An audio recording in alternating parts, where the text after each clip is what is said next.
can be a build-up to it. So again, 10 years ago, 15 years ago, 20 years ago, many people predicted this, that this was referring to the war of oil and etc. So like Sheikh Hassan Rashid, he's done many lectures on this, and he's one of our leading scholars. One of our leading scholars who you'd say who's well-versed in understanding the sciences in relation to Akhir al-Zaman. So if someone wants to learn more in detail about these things, you go back to the shuyukh. You shouldn't go to people who are wishy-washy. So wishy-washy people meaning that the ones who don't really understand anything, they only have one thing. And the objective is just to prove that they're the ones who hold scholarship, no one else has it. So these such people, you stay away from them because you see that that's arrogance. That's an ego speaking thing. So the true scholars of deen will always tell you to go to the people of haqq and speak to them, learn from them. So sometimes you find a person who's very vocal and maybe he's using big vocabulary words and everything, and a person doesn't understand what he's talking about. So then you go to another scholar who's maybe a more down to the street ways. Maybe he speaks normal lingo that everyone can understand. So everyone doesn't have the same ability to take in knowledge. They can't attain the same type, or the level of understanding, the caliber of understanding is not the same. Everyone understands that. So one of the major things for us to understand in this time is that even though the climate of the Muslim world is such that we're being oppressed and suffering, it seems like it's not sinking into everyone. You see, a few weeks ago there was a protest, and then I think some brothers did a protest which was amongst the youth organized it. And then we saw some youngsters who were driving up and down with the Palestinian flag. And see, at the time I was questioning myself, thinking that why are they driving up and down with the Palestinian flag? Because that doesn't do anything for Palestine. You see, what is going to be active for the Palestinian people is you speaking up, but you have to speak with knowledge. So education is important. So that's the reason why we put up on the Masjid on the Masjid website page certain books that a person will read and he'll educate himself about the Palestinians, about the Palestinian land. And then what actually happened in the last 100 years? The Zionist movement, everything. This day and age is like, as soon as you say Zionist, he's a Jew. But you understand, every Jew is not Zionist. Every Jew is not Zionist. And every Zionist is not the actual Jew.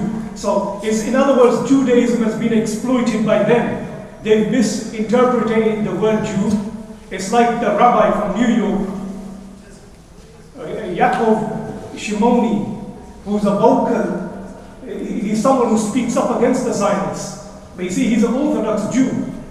And what he says is that they've given the image to people that the Zionist Jew is the one who's the good-looking, strong one, the one that you want to be part of your life. And when you look at the normal Jew, you look at him as a frail, ugly-looking individual. These are the words that he uses. Why? Because, you see, over the past 100 years, what did they do? They trained themselves. The historians write that when you first described a Jewish individual, you describe as being someone very petite and skinny and frail. That's how everyone looks at it. When you say Jewish, that's what picture would come to your mind. But he says in the 1950s, you began to see that the image that they would depict and draw of a Jewish individual is now he's muscular. He looks so masculine. And then what did they do? They started introducing certain methods of fighting because the Jews were not warriors. So later, Zionists introduced these things which it gave a bad name to the Jews. It gave a bad name to the Jews. So the actual ones who are the way of Musa alayhi salam, or they say that they follow the way of the Torah, meaning the Orthodox Jews, you'd find that they don't propagate their message like this. They're people who stay away from this stuff. In other words, they're like the way you would find a Sufi. Yeah, they seclude and they stay away from trouble. They can't go into the open world and fight and answer people back and argue and do this and no. That's the way that these Jews adopted. But you see, the Zionist Jew is totally different. He's a totally different breed in other ways. And that's the same thing. They would propagate nationalism more. I remember that Judaism they don't have a racial creed in them. So in actual fact, the Judaism, the Mazhab, it doesn't have a racial creed in them. This is something the Zionists introduced. But you see, when everyone speaks, they're going to call them a Jew. It's the same way now someone speaks about the ISIS, but they label every single Muslim the same. Like, we're not ISIS, we have nothing to do with them. You talk about Al-Qaeda, or you talk about them being a terrorist movement, but you see every Muslim is targeted in it. You're Al-Qaeda, you're a terrorist. So it's the same thing, the Jews are going through the same thing because of the Zionists. But you see, the youngsters need to understand what words you're going to be using at a certain time, how you counter-attack these kind of arguments, these questions that are posed to you, how do you answer them? But the sad thing is that it's not sinking in. And the reason why I say it's not sinking in, Muslim blood is being shed. Yes, you see a video, you say, my brother, look what these people are doing to Muslims, yeah? You know, children are becoming orphans, sisters have lost their brothers, their fathers, mothers are becoming widows. So much stuff is happening and then you feel emotional. But at the same time, over a petty thing, you beef each other in your own locality. So what emotions and love are you actually showing for those Muslim brothers? You think about it, if you want to go out for solidarity and you want to stand for the Palestinians and you say, we're protesting because these videos will go to the Palestinians and the Palestinians are going to say the Ummah of the Prophet ﷺ is still awake in Europe, is still awake in England. Look, they're marching for us, they're standing in the streets. But then what if someone sends them a video of two brothers just fighting and one just gets stabbed and he takes his life? What do you think the Palestinians are going to be saying now? Is this the state of the Ummah? Because it goes back to the words of Salahuddin Ayyubi. Salahuddin Ayyubi, radiallahu ta'ala, he says that if you ever want to understand the state of the Ummah of the Prophet sallallahu alaihi wasallam, yeah, just look at Jerusalem. He said, look at Al-Quds Sharif. If Al-Quds Sharif is full of fitna and destruction, turmoil, then it means that the Ummah is in destruction. And that's exactly what we're seeing now. So you know, people can chant as much as they want, they can rave as much as they want, and say, we're going to do jihad, we're going to do this. Brother, before you do jihad, you need iman inside you. You need to know who you're standing in front of and who you're going to fight for, and what reason and purpose you're fighting for, what you're standing for. But you see, no one understands that anymore. It's like, bro, he's militant, innit? Why is he militant? Because he knows how to fight. He's militant. He's got a beard and a bit of sulfan, and you know, he's wearing some combats and walking around the street. You call him militant. That does not mean militant. Militant is someone like Umar bin Khattab, Umar bin Abdul Aziz, Khalid bin Walid, Salahuddin Ayyubi. But what did they do? They adopted the way of the Prophet ﷺ. They didn't waste their entire night smoking zoo. They didn't sniff the whole night. They didn't drink the whole night. They didn't sit on their phones and watch haram all night. Instead, they engaged in worship the whole night. When they would wake up in the morning, they would wake up as true soldiers of Allah. But you see, the brother can't move his palanque anymore off him. And you know, in this weather, when it's lazy, your joints become, you know, lazy, and your joints become, you know, apart. You know, they loosen in the body. And it makes you even more lazy in this weather. You know, the heat. Brother can't even get up in the morning. He can't read his Fajr prayer and he's going to walk around the daytime and say that, you know, if EDM says this, Allah says this, we're going to be the front line. Brother, you can't do anything. And the reason why I say you can't do anything, because you don't even know how to look at your own Muslim brother. You don't even know how to treat your parents. You don't even have to, the respect that you're supposed to have for a mother, you've forgotten that. Because every single one of us knows when we're hurt, we go to our house, even if you had a stomachache or a headache, your mother feels, you know, saddened. She thinks my son's going through something. She'll give you a cup of tea, she'll give you kava, she'll make you different things and say, look, I'll comfort you in this sort of way. This happens whether you're a 50-year-old man, your mother's 90 years old, she still will do this for you. But you see, at that time, that mother's going through all of that. But when you take the life of another person, did you not think that what his mother's going to be going through now? And the thing that you want to stay away from is a mother's dua. So I use the word dua because no mother in actual fact curses anyone. But you see, when she becomes protected of her own child and she makes dua against someone else, do you think that's going to be rejected? It's not going to be rejected. So this is the message that everyone needs to take. Now, you know, look, I'm a straightforward person in the way that, look, I grew up in Lu, and many of you know me as, you know which family I belong to, wherever. I don't really care because, look, every family has a dirty apple.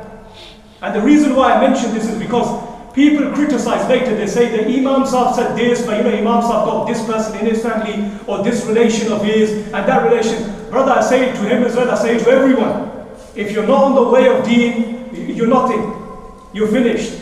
I like the way I would say to someone who's a shotter, he's selling drugs, you need to stay away from the curse, because I've seen it. I've seen it. So a person might be thinking that, what does the Imam know? I know what withdrawals are. I know how a person comes off heroin. I know all of that stuff. I've seen it with my own eyes. So I know what pain a mother goes through. I know what a father goes through. And I can say to you, every single mother who sees her son who's on heroin, for example, or he's smoking crack, and he's cracked in his head now that he can't even take it, I know what mother goes through. And I know the mother is not going to say to, Allah, Ya Allah, you're the one who gave him this stuff, give him even more risk, make him sell even more. No, the mother is cursing you.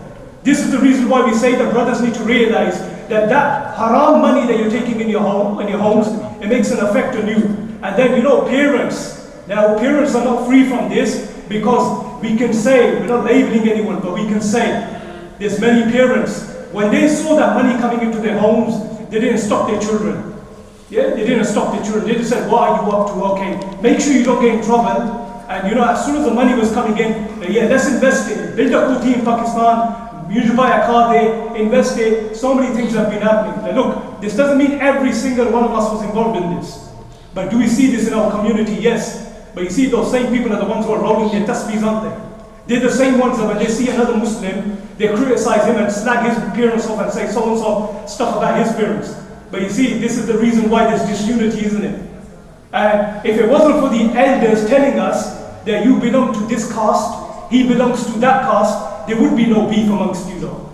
So now the reason why I have to mention these things is because look, I come from the middle generation. There's a generation above me. And then we have the generation below me, which is the youngsters of today.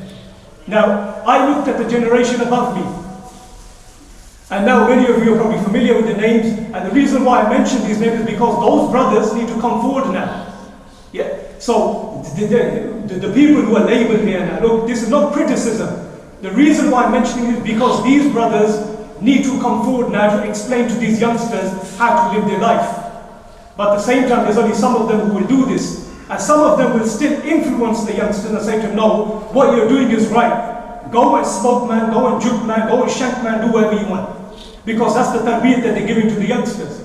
So now who am I calling out? I'm saying it to these brothers who used to call themselves the Gambinos. You're fake because you took the name from the Italian family. Then you had the brothers who called themselves the Yellows. Now look, I know people who are from my family who are involved in this.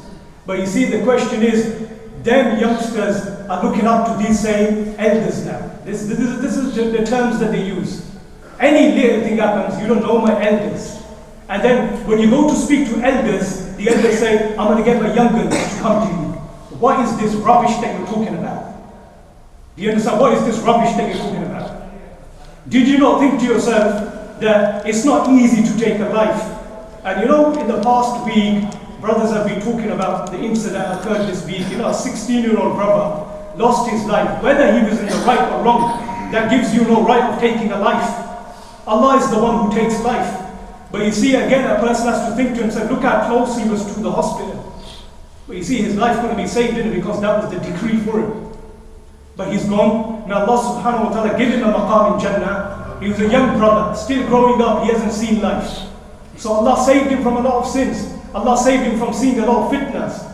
But you see, the one who took his life, the messages that have been sent from that side, whether they're true or not, but because when Imams, people tell us these things, whether they're true or not, I'm not going to say that that party is saying this and this party is saying that, but what we understand is that there's no shame left. There's no shame left. To an extent that one of the brothers who's an imam in Milton Keynes Masjid, he said to me that he heard from these very same youngsters saying that the brother's been smoked, wait till we urinate on his grave. Now you tell me which person would tolerate that? I mean, who are you trying to imitate, man? Do you understand? Your tambiyan, your trousers are halfway down your legs. You have no shame how you walk into your houses. And your parents have no shame either. Because they find with you dressing like that. They find with you looking like a bad man, a road man. Yeah, a road man is nothing, you're a tramp. That's what you really are. You have no home to go to. Do you understand? You have no one to love and care for you. Because that's how you made your image. Now let me tell you what reality is. You didn't come from a war-torn background. And the reason why I have to use some words, look, I don't have the best of English words to use. Do you understand? So if it comes across that I might use a term which might sound like it's racist, it's not racist because I'm just giving a description. Now look, when every single one of these youngsters you speak to, he's got a concept of thug life. And the reason why this thug life has come in, rap music and other things on social media being exposed to him, you see the whole culture of the black man. But you see the black people, they were affected. Why? Because They were put through slavery. In so many ways they were oppressed. So many sufferings. Mentally, it disturbs those people, because when they look at themselves and they look at themselves in an environment where people are more superior to them, they look at themselves as inferior. They feel threatened. You see what's going on in America, Black Lives Matter. Why is all of this happening? But you see, look at the way that they live their lives. They don't care about their fathers, they don't care about their mothers, because that's how they were grown up. The father's committed a murder, he's going to prison. A mother is bringing up the children alone. The mother goes through so many ways because she can't get a job, because she's oppressed, racist attacks, etc. She then goes into different ways of earning money to bring up those children. Now listen to me, man, you are Muslims. You don't come from Pakistan, you come from Pakistan and Kashmir. You didn't grow up like that. You had your parents. If your parents were there, you had your uncles. If you didn't have your uncles, you had a brother. If you didn't have your mother, you had an aunt. So why are you going around making it like you come through a really, really rough background? This is the reason why I'm saying, you youngsters, you're living a total, fantasy world, man. It's not real. It's not real. The next coming weeks, this is something that needs to really be addressed. We have brothers in the masjid like Yasir Wai and the admin, they're working on certain projects now, how we need to fix up our youngsters. And same, I'm going to say that claim, there's a lot of brothers out there who are working with the council and etc., doing stuff. I know how many youngsters I've met, and I know how many are related to me as well, who've been in the active support system. And when I speak to them, they learn nothing there. So really and truly, you brothers who are involved in that stuff, it seems like you're just taking the money from the government and you're actually not supporting these youngsters. Because if you were supporting these youngsters, you would call in different types of people. Now brothers who come to this masjid, many of them come from different backgrounds. We need people to step up now, because it's every single one of yours responsibility. Some of you led a life of crime, and you see youngsters looked up to you because you had a little wreck on your road. But now they look up to you. Why do they look up to you? Because they think you're something bad. Now you need to tell them that what you did was not bad. You need to tell them that selling drugs is not something good. You smoke drugs, you need to tell them how financially it affects you, how it breaks up your marriage and how it breaks up your whole family. You need to come out and speak up on these things so these youngsters can realize. Otherwise, if you're going to go around and tell these youngsters everything's fine, you need something done, you tell these youngsters to do it for you. What kind of, kharat and sharm have you got left? Nothing. So there's many things that need to be discussed regarding this whole topic of, who you're trying to imitate. And you have to think to yourself that, look, life is short. That brother, look, he was 16 years old. When I saw his picture, the first thing I was thinking was that, look, he must have woke up in the morning, and how a youngster is, he must have woke up, he's going to go and see his friends, etc. But look what the evening before him was. And I tell you another thing, is a misconception that you youngsters have. A person doesn't go to prison and become an even bigger gangster. Speak to the ones who actually have been to prison. Speak to the ones who have been to prison. It's fine if you go to Bedford prison where it's full of our own people, you can live a nice cushy life in prison there. But if you start getting shipped to different prisons, not mentioning their names, and you see different people from around, the up and down the country, then you'll find out what happens to you in prison really. There's brothers here I can name and say that they never came out of their cells. Bomb Road there, Badman. They never came out of their cells. And so many of them shriveled up in prison because they couldn't handle it. So now those brothers need to come out and tell these youngsters this is what happens. And the reason why I mentioned this, the same Imam, he told me that he heard these messages and he heard one saying to the other one on a group, cuz, these are the lingo that they use in it, cuz, when he's going to go down and he's going to come out even bigger, and he used a Paki term, a Pakistani term, that everyone uses generally when you want to say that someone is really bad and he's really, next level. So I don't want to mention it because it comes down as a swing. But you see, this is the mentality that they have. This is the mentality that they have. So they're not thinking about what's going to happen to their mother when her son leaves and goes to prison for the next 10, 15 years. They're not thinking about, what effects are going to happen to their family. So it's both ways. The family who has lost a son, it's sad for them. Allah subhanahu wa ta'ala make it easy for them, give them sabr. But at the same time, it's a big test for the family whose son has done this. Because, many of them are probably decent people. But you see, his father has to hear so much, his mother has to hear so much now. Why? Because of his wrongdoing. So, everyone needs to realize and wake up. We need experienced brothers, brothers who got a bit of, experiencing these things, you need to come forward, you need to start helping. The masjid, you see that, so many people have criticized the masjid and they've said, what are you doing for the youngsters? But listen, I'm not a drug dealer. I'm not someone who took drugs. I'm not someone who goes out and, shanks people. So what do you want me to exactly do? I can only tell you, this is what Quran and Hadith says, but you see, I need some of you to come forward now and help me and support me on this and say to me, look, this is the way of me tackling in this way. But you see, no one wants to come forward. How many times have we said this, brother? The admin brother has put a message up so many times. So now time is wake up, because it could be any one of our sons, it could be any one of our sons doing this. And one of our sons might lose his life. Every single one of our child, everyone is ours, we are family. This is where you need to understand it. That ideology, that old school mentality that everyone had. He's Raja, he's Malik, he's Chaudhry, he's Nana, he's this and that. Finish that rubbish. It's nothing. Do you understand? Every single one of you carries the same blood, which is Islamic blood. It goes back to the Prophet ﷺ. And that's where you need to understand. That's where your identity is. Whether you belong to this tribe or that tribe, that class, that clan, it doesn't matter. Do you understand? This needs to be taken out. The Prophet ﷺ says that when people go into this nationalism stuff, that's one of the first destructions. And you see this happened 60, 70 years ago. Yeah, this whole thing. Before that, no one really cared about this stuff, yeah? So if you actually speak to our elder Bhawe who have passed away and some of them are still alive, they'll tell you the same thing. No one actually looked at each other in that way. Yeah, if you find someone who's on an upper level, he would help the ones who are on a poor level. That's what was actually happening. So everyone needs to realize and understand that this is affecting the community, it's going to affect so many other people. Yeah? And the biggest thing is that, look, it's not a good thing for Muslims. Do you understand? Because if you're going to go out and protest and you're going to try backing up all of these things, people are going to look at you as a joke, and that's what they actually look at you as. Yeah? Those rumors and those videos are going around anyway. The ones who don't like Muslims, they say, these Muzis can only fight in groups. Yeah, but the one-to-one thing is finished, doesn't it? They do fight in groups now, and it's like one man and you see 100 men jump on top of him. So, that's not principle and that's not the way in it. So you'd say that's the way of cowards, and so stop being cowards. And if you really want to be proper people, then stand up the way that the Prophet ﷺ told you to. Stand up for the ones who are oppressed. Stand up for the ones who are upon haqq. This is the way.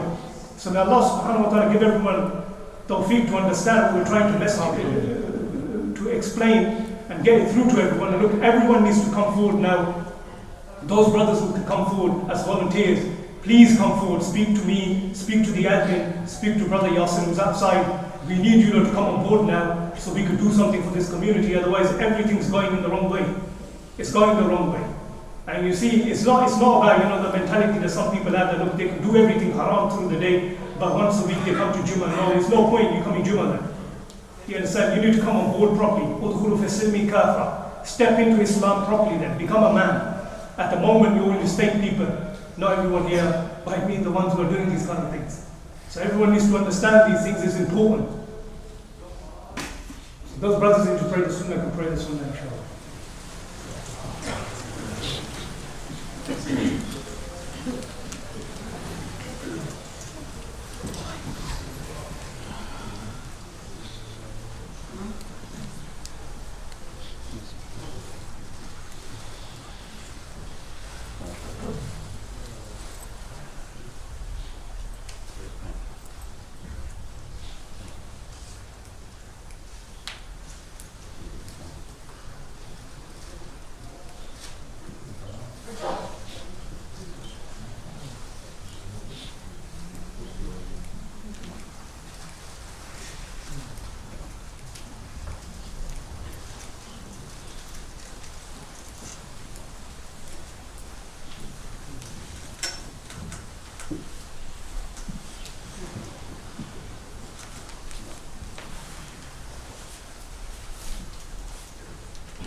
15 होंगे.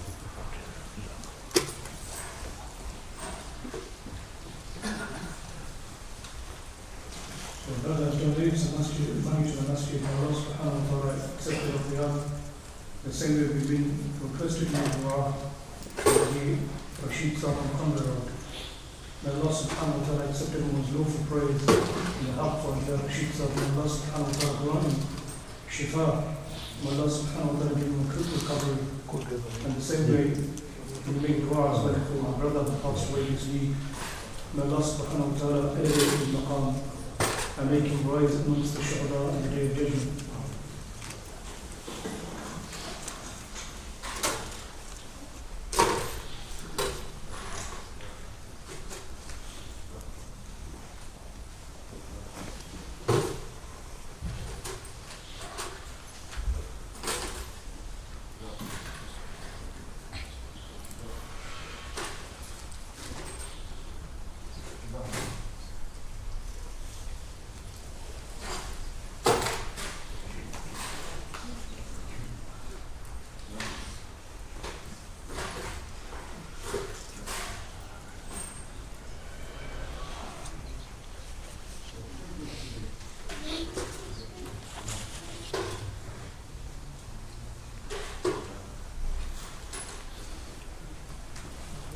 الله أكبر الله أكبر الله أكبر الله أكبر أشهد أن لا إله إلا الله أشهد أن لا إله إلا الله أشهد أن محمدا رسول الله أشهد أن محمدا رسول الله حي على الصلاة حي على الصلاة حي على الفلاح حي على الفلاح الله أكبر الله أكبر لا إله إلا الله.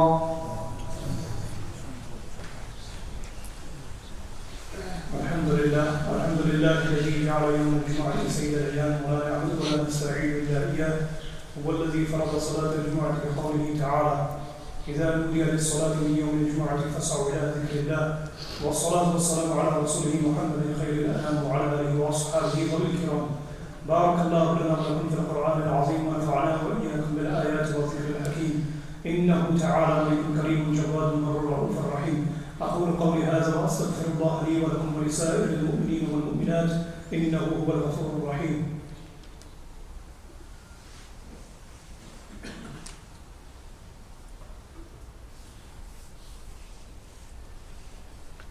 الحمد لله رب العالمين والصلاة والسلام على سيد الأنبياء والمرسلين. أما بعد فأعوذ بالله من الشيطان الرجيم. بسم الله الرحمن الرحيم. إن الله وملائكته يصلون على النبي يا أيها الذين آمنوا صلوا عليه وسلموا تسليما. اللهم صل وسلم على سيدنا محمد بعدد من صلى وسلم، وصل وسلم على سيدنا محمد بعدد من قعد وقام، وصل على جميع الأنبياء والمرسلين وعلى ملائكتك المقربين وعلى عباد الله الصالحين برحمتك يا أرحم الراحمين. عباد الله رحمكم الله، إن الله يأمر بالعدل والإحسان وإيتاء ذي القربى وينهى عن الفحشاء والمنكر والبغي يعظكم لعلكم تذكرون.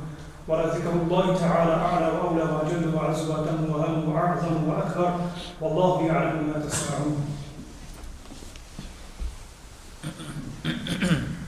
الله أكبر الله أكبر الله أكبر الله أكبر أشهد أن لا إله إلا الله أشهد أن لا إله إلا الله أشهد أن محمدا رسول الله أشهد أن محمدا رسول الله. حي على الصلاة حي على الصلاة حي على الفلاح حي على الفلاح قد قامت الصلاة قد قامت الصلاة. الله أكبر الله أكبر لا إله إلا الله.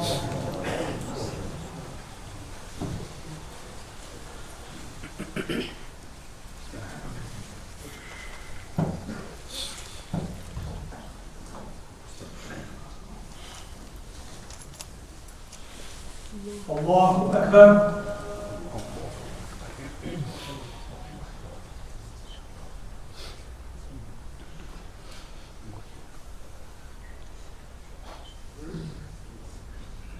الحمد لله رب العالمين الرحمن الرحيم مالك يوم الدين إياك نعبد وإياك نستعين اهدنا الصراط المستقيم صراط الذين أنعمت عليهم غير المغضوب عليهم ولا الضالين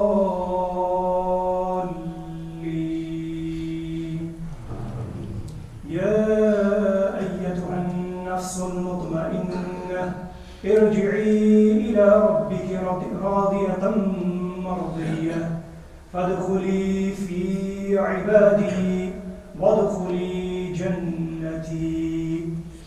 الله أكبر.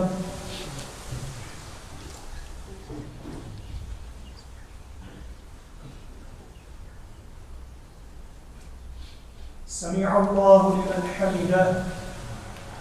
الله أكبر.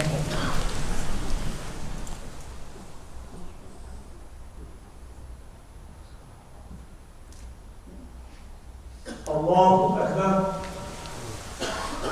الله أكبر.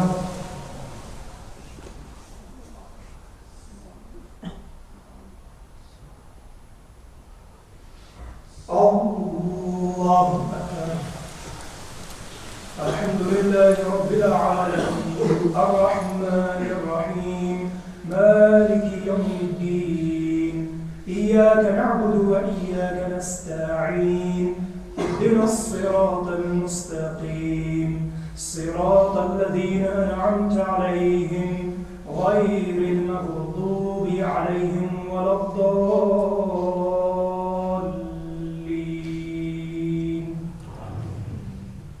والعصر إن الإنسان لفي خسر إلا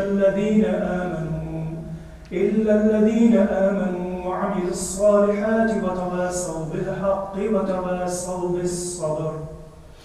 الله أكبر.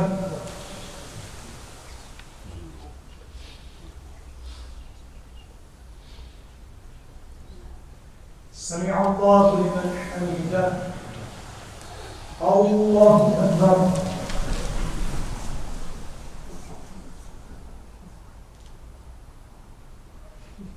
الله أكبر. الله أكبر.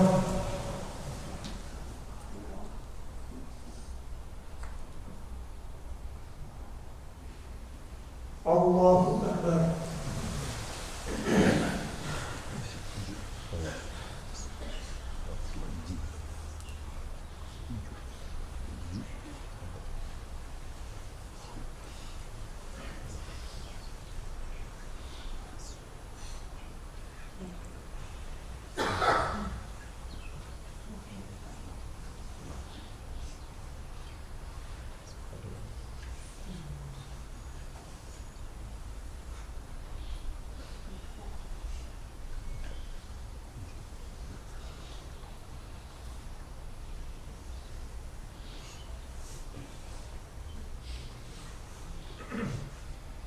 السلام عليكم ورحمة الله.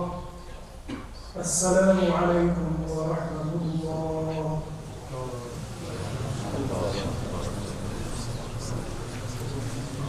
لا إله إلا الله لا إله إلا الله لا إله إلا الله محمد رسول الله صلى الله عليه وسلم.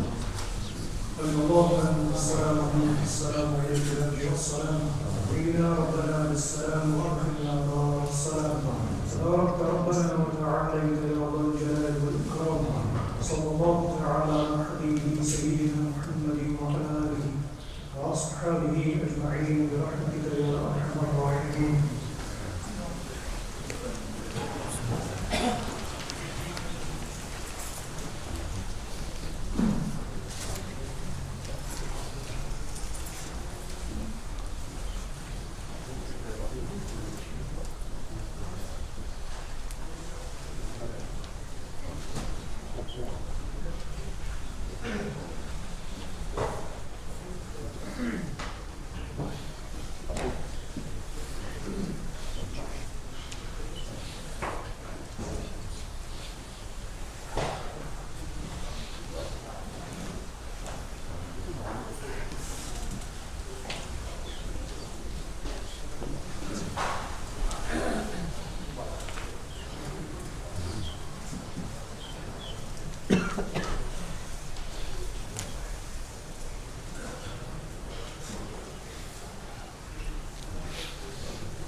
صل على وجهك المنير.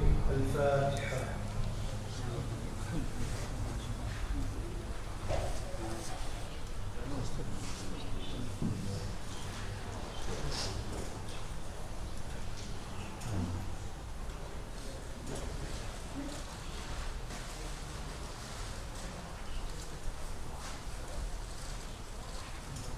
Ya Allah, Ya Rahman, Ya Rahim. The Father of the Ya Allah, accepting His precious call, presenting and quote the Messenger sallallahu alayhi wa sallam. For the Wasila of Sayyidina Muhammad sallallahu alayhi wa sallam, presented a word of his al-Fatiha to our brother Mohsen, his father, passed away, Ram Bisa. Ya Allah, ever is maqam and maqala. Make with his coming stages easy for him. Blessed with the intercession of Rasulullah sallallahu alayhi wa sallam, to guide to his grave, save him from the punishment of God. Ya Allah, give him shade in the day of Qiyamah on the flag of Rasulullah sallallahu alayhi wa sallam. Ya Allah, the same will be presented to the young brother who passed away this week. Ya Allah, elevate his maqam, elevate him amongst the shuhada, make him rise in the day of judgment amongst the shuhada. Through the blessings of this al-Fatiha, grant shifa to all of our Muslim brothers and sisters who are in.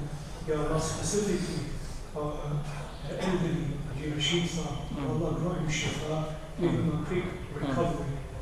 Ya Allah, give him blessings in his ilm, in his umrah, in his amal. That accept this in the heart of everyone who has requested for dua, everyone who has donated in the masjid. Ya Allah, accepted in his atiyat. Those who have requested for dua as a form of Isal, so Allah accepted Isal. ببركة إن الله وملائكته يصلون على النبي يا أيها الذين آمنوا صلوا عليه وسلموا تسليما اللهم صل وسلم على سيدنا محمد طب القلوب ودوائها وعافية الأبدان وشفائها ونور الأبصار وضيائها وعلى آله وصحبه وبارك وسلم سبحان ربك رب العزة عما يصفون وسلام على المرسلين والحمد لله رب العالمين.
इसकी close करो थोड़ा जा